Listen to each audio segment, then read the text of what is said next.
네, 반갑습니다. 네. 아이고, 우리 어머니 또 화사하게 또 조끼, 봄옷을 입으셨네. 참 어울리십니다. 이제 점점 갈수록 귀여워지시네. 아니, 우리 어머니도 그래도. 진짜야. 나이를 먹으면 애들이 돼간다는 거, 그 말이 맞는 것 같아요. 이게, 보면. 자, 오늘 이제 공부할 내용은 이제 보현행어품이죠. 잠깐 볼까요? 이거 좀 봐줄래요? 약간 움직였는데. 네? 자, 여기 무비스님께서 법공야 해주신 거, 보면은, 보현행어품이 있죠? 예, 보현행어품은 그 화엄경이 80권짜리 있고, 60권짜리 있고, 40권짜리 있는데, 40권짜리 한 권, 아니, 40권짜리 이제, 거기에 해당되는 그 내용이에요. 그래서, 보현행어품은 보살행의 극치라고 할 수 있거든요. 무비스님께 주신 그 보현행어품 책을 보면, 앞에는 원문이 돼 있죠. 근데 화엄경 원문은 참 깔끔하게, 쉽게, 예, 교재 6페이지예요. 깔끔하게 돼 있죠. 이거. 근데 우리가 나중에는 이제 한문으로도 공부를 좀 하고 싶다고 생각을 하거든요. 그래서 화엄경 배울 때 우리가 한문으로 좀 공부를 했으면 합니다. 근데 그 뒤에 보면 48쪽에 거기 보시면 이제 그 번역이 되어 있습니다. 무이쌤이 이제 깔끔하게 번역을 하셨는데 이걸로 이제 공부를 하도록 하겠습니다. 자, 그래서 여기서 이제 보현행어품을 보면, 예, 우리 일반적인 학문에서는 서론, 본론, 결론으로 이렇게 나눠지는데, 불교에서는 서분, 정정분, 유통분, 이렇게 용어만 다르지, 같은 맥락입니다. 그래서 서분, 정정분, 유통분, 여기 책에 있는데, 책에 보현행어품만 없더라고요. 거기도 없습니까? 그래요. 복이 없네. 그럼 나중에 뭐 또 가서 또 하나 또 공양을 받아오죠. 자, 그래서 서분은 이제 아주 간단합니다. 말 그대로 서론에 해당이 되죠. 네. 제1서분, 그 다음에 제2정정분 이렇게 되어 있거든요. 자, 그때 보현 보살 마하살이 부처님의 거룩한 공덕을 찬탄하고 나서 여러 보살과 선제동자에게 말하였다. 여기서는 보현보살이 이제 설법 주죠. 그리고 이제 청중은 법을 듣는 대중들은 여러 보살과 선제동자가 여기 해당이 되겠죠. 선남자라고 하면은 일반 불자입니다. 심들이 해당이 되지 뭐 넓게 보면은 해당이 되지만. 선남자라는 것은 양가의 자식을 얘기하거든요. 그래서 여기서 볼 때 선남자라는 것은 우리에게 해당이 된다고 생각하시고 공부를 하셔야 됩니다. 열의 공덕은 가령 시방세계 모든 부처님들이 불가설, 불찰미지수 겁동안 계속하여 설명할지라도 끝까지 다 하지는 못할 것이니라.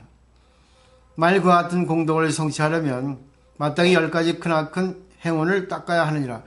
보현은 10대 행원입니다. 그 유명한. 여기서 이제 글 보면, 주인공은 보현보살 마하살이죠. 보살은 뭐 아시다시피 보리살타의 준말이고, 마하살은 말 그대로 큰 인물이에요. 보살 마하살 하면은 위대하다는 겁니다. 근데 중생이에요. 중생인데 위대한 중생입니다. 부처님하고 같은 중생인데 부처님은 아니에요. 부처님의 역할을 하는 겁니다. 우리가 기업에서 회장이 있죠. 근데 회장의 어떤 지시를 받고 모든 일하는 사람들의 역할이 있죠. 그렇게 생각하시면 될 거예요. 그렇지만 다 회장의 뜻에 따라서 일사불란하게 협동을 하면서 이렇게 각기 나름대로의 역할을 다 하고 있지 않습니까? 그래서 보현보살 마하살 이 주인공이라는 거. 그리고 여기서 이제 보면 여러 보살 나왔고 또 선제동자 나왔죠. 선제동자는 좋은 재물. 그러니까 결국은 이 대승경전에도 공사상이 있고 실상사상이 있거든요. 공은 비어 있다는 거예요. 마음을 비우는 겁니다. 자기 중심의 잣대를 비우는 거예요. 그것도 쉽지 않아요. 근데 여기서 선제의 어떤 뜻은 좋은 재물이니까 모든 것이 그대로 부처님이라는 뜻입니다. 긍정이 실상이에요. 그러니까 이 종교의 입장이 되면 좋고 나쁜 것이 없습니다. 근데 그것이 이제 세상의 입장이 될 때는 좋고 나쁜 것이 있단 말이죠. 그거를 잘 조화를 이루어야 되는데 그게 어려워요. 아무리 공부해도 쉽게 그것을 갖다 조화를 이루어가지고 실천하는 사람은 드물어요. 전부 지 입장에서 자기 좋은 사람한테는 나빠도 좋다 하고 자기 싫은 사람은 아무리 잘해도 싫다 하고 그렇습니다. 그러니까 딱 보면 알아요. 상대방 얘기 들어보면 다 알아요. 그거는. 이런 걸 좀 잘 공부를 하시면 좋을 것 같아요.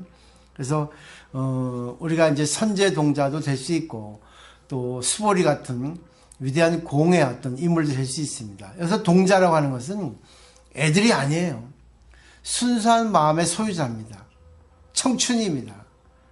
순수한 마음이에요. 순진한 게 아닙니다. 모든 걸 다 알고 있지만 착하게 살아가려고 연꽃처럼. 이게 바로 선제동자의 어떤 그 뜻이라고 생각하시면 되겠어요. 그래서 여기서 이제 보현보살 마하설이 열의 공덕에 대해서 설명을 하죠. 공덕이라는 것은 제가 저번에 설명했지만 공리복덕의 준말이거든요. 공리라고 하는 것은 내가 할 수 있어서 공이에요. 오늘 자보살이 갑자기 또 이렇게 나타나가지고 짜장면을 산다니까 그게 바로 살 수 있는 게 공덕입니다. 근데 그게 자기 이익이에요. 아무나 무시 못합니다. 아무나 남한테 좋은 말 못해요. 자기가 할 수 있는 그것이 공리, 자기가 공을 베풀 수 있는 것이 이익이라는 거죠. 자기가 그렇게 할 수 있다는 것은 전생부터 이렇게 해왔고 또 지금까지 살아오면서 남에게 베푸는 그런 것이 공이라는 거예요. 그게 자기에게 이익이 된다는 거죠. 복덕은 뭐겠어요? 그게 바로 복덕이 되는 거예요. 자기 복덕이요. 우리가 야, 저는 복덕이 많다. 그런 사람은 왠지 푸근해 보이죠. 저 사람이 왠지 까칠해 보인다. 까칠해 보여도 그래도 저 사람은 분명한 것 같은데 아 왠지 좀 이렇게 얼굴이 포근해 이러거든요. 저 사람이 이렇게 뭐 넓적해가지고 얼굴이 좋아 보입니다 하는 것이 복덕이 아니에요. 요즘 뭐 V라인이 대세잖아요. 그래서 얼굴이 미인형이라도 그 사람이 왠지 모르게 풍기는 이미지가 복덕이 있는 사람 같아. 그건 결국은 분위기죠. 왜 그랬어요? 결국은 인상이라는 것은 심상이에요. 마음에서 인상으로 나옵니다. 그래서 관상을 보지 않습니까? 관상도 통계학인데 역대 여러 그 선지식들이 학자들이 연구한 거죠. 심리학도 연구잖아요. 그렇기 때문에 그것을 통계학적으로 이렇게 한 건데 뭐 100% 맞지는 않습니다. 그렇기 때문에 금강경에서는 야기색교나 이음성과 신행사도 불능견을 하잖아요. 눈으로 보고 귀로 듣는 것이 부처님이 다가 아니다. 세속의 잣대에 휩쓸리지 마라. 이렇게 얘기했어요. 공덕이라는 거 정리하세요. 이건 순환입니다. 자기가 할 수 있으니까 그것이 나의 복이 되고 그것이 또 남에게 또 복덕을 주죠. 그리고 그 사람이 또 할 수 있는 마음을 익혀야죠. 그래서 공덕은 내가 할 수 있고 남에게 영향을 주고 또 남이 함으로써 내가 또 공덕을 받고 이게 순환입니다. 물이 차갑고 물이 깨끗하는 것은 그 자체가 공덕이죠. 그죠? 근데 남에게 도움을 주죠. 그렇게 생각하시면 이 공덕이라는 것은 알 수가 있어요. 근데 부처님의 공덕은 가장 기본이 중생들을 다 살펴보시고 중생들을 구제하는 것이 열의 10호에 나와 있잖아요. 열의 응공 정병지 명행적 선서세간의 무상사 조호장부 천인사 불세존. 이게 바로 열의 공덕이에요. 그러니까 세간의 작용이 나오지 않으면 공덕이를 할 수 없습니다. 그냥 불교 말했던 수냐타 갖고는 안 돼요. 그죠? 수냐타는 그 공덕, 열의 10호를 쓰기 위해서 기본 전제가 될 뿐이에요. 근데 많은 사람들이 그걸 너무 모르니까 참 안타까울 뿐이지. 옛날에 어떤 그 보살이 한 10몇 년 전인가 내가 저기 그 불교대학에 강의를 나갔는데 이 공 사상에 대해서 얘기를 했죠. 그때 금강경이 한창 유행했잖아요. 10년 전에는. 했더니 어떤 보살이 그래. 아, 스님 공 좋아하시면 안 됩니다. 왜요? 하니까 공 좋아하면 집안이 텅텅 빈대. 가난해진대. 그래서 이거 참 머리 아파. 안 돼. 공을 알았다 해서 있지 않습니까? 진실을 공을 알았다 하더라도 작용이 나왔다 하더라도 상대방이 바꿔지는 거 아니에요. 그것은 상대방이 바꿔진다고 하는 그 계산의 공이기 때문에 공이 아니야. 이걸 분명히 아셔야 돼요. 근데 열의 공덕은 시방세계 모든 부처님들이 불가설, 불찰, 미진수, 겁동안. 불가설이라는 것은 말할 수 없죠. 또 불가설이죠. 말할 수 없죠. 불교는 곱하기입니다. 불가설 곱하기 불가설 곱하기예요. 불찰은 뭐예요? 부처님 세계죠. 부처님 세계는 이 세상이에요. 미진수는 먼지수입니다. 먼지가 되어 노래도 있잖아요. 그 누구 김광석 노래인가? 그지?